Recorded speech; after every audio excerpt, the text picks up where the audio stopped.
Me 29, male with my long-term girlfriend, 28 female. I proposed. She said no. I snooped and found another guy.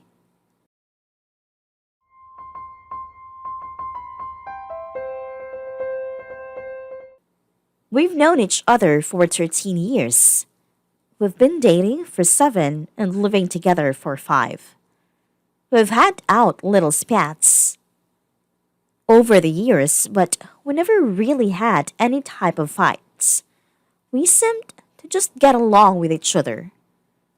I proposed to her this week. It was the scariest thing I had ever done. I was nervous, but I knew that I wanted this and that she loved me. She said no.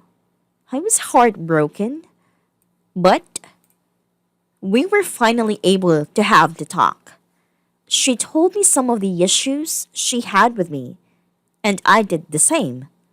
Most of them were ones I had already acknowledged to myself and was already attempting to do better with. She told me she loved me, but she wasn't sure if she was still in love with me. That she thought I was miserable and unhappy with her.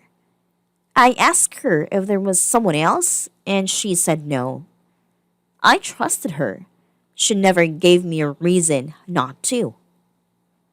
A couple of days later, it started to eat away at me. For the first time in our entire relationship, I violated her privacy and trust. I found out that she had been unhappy for a while. She would complain to her friends about me. She talked to them about how tired she was of us and that she was only staying around until it was closer to our lease renewal.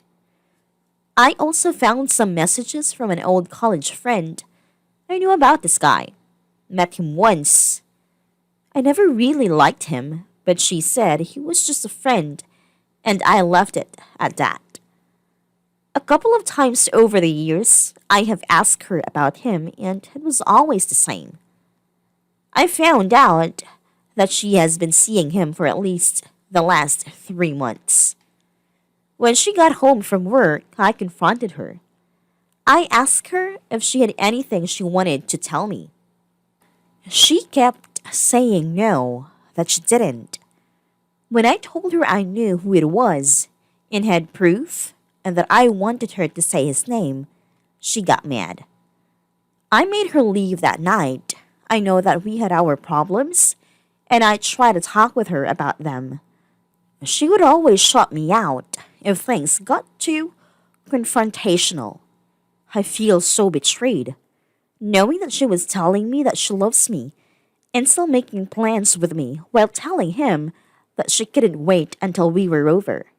He was her safe place now.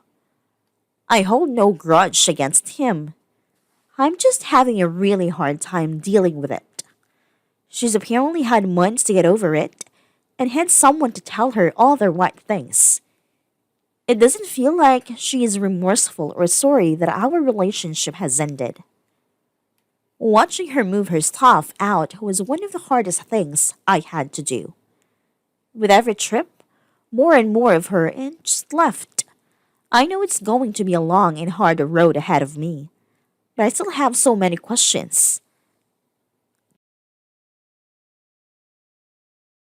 I'm not sure if you'll ever see this since it's a throwaway account, but having gone through breakups before, I'd like to offer you this: instead of deleting her number, save it under something like do not pick up and change your ringtone for calls and texts to one unique to only that contact. Why? Because for the next few weeks, when things are the most raw, with every phone call and text you get, there will be a small voice in the back of your mind screaming, "Is that her? I wonder if she wants to talk." Changing the ringtone for that contact eliminates the wondering every time you reach for the phone because you know it can't be her, and stops you from wondering, which I believe helps the process. Very good idea. Work on building yourself back up. My last breakup, this summer, very closely resembles this, albeit more mild in literally every aspect, and what I personally got from it was don't dwell, learn from everything that happened, and grow. Use it to become a bigger, better, 2.0 version of you. Besides, they say living well is the best revenge. Good luck, buddy. I'm rooting for you. I've asked her some questions, but I get a lot of I don't knows as answers. Because she doesn't think about it. When my depression was peaking, for example, and I was not conscious of its influence, there were so many times I just did not know. Or I wouldn't open up. Would you say she speaks up about her emotions much? I know that our relationship is done with, but I need to ask these questions, so I can move on and deal with it. In my experience, I never got those answers. It is a horrible feeling, and I spent years digging up the answers on my own, after pouring tons of blame on myself. Just be sure you don't beat yourself up too much. We all do some wrong things, but not everything. She may shut you out, because talking would mean her issue, the issue I suspect she is running from, would come up. Whenever my issue would come up in conversation, I would go ballistic, because I had all these unhealthy coping mechanisms to keep me buoyant. Why would we need to talk about it? This is, IMO, partly why she avoids confrontation so much. She has, for her life, avoided talking about the thing that truly troubles her, and it's led to this behavior and cognition she has today. Or maybe it relates to her family life. Some might be why her family did not know. Plus, her family would more likely support you, the boyfriend of 7 years. What the hell business did she have buying a house with you if she's been seeing this other guy for 3 months?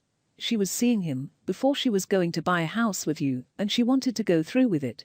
I mean, even if she was going to lie to you about the other guy, it's pretty damn horrible to make a huge commitment like that just to put a front on the lie. It sucks that you got hurt, but I think it saved you from making a huge mistake because of your ignorance of her infidelity. Be glad of that.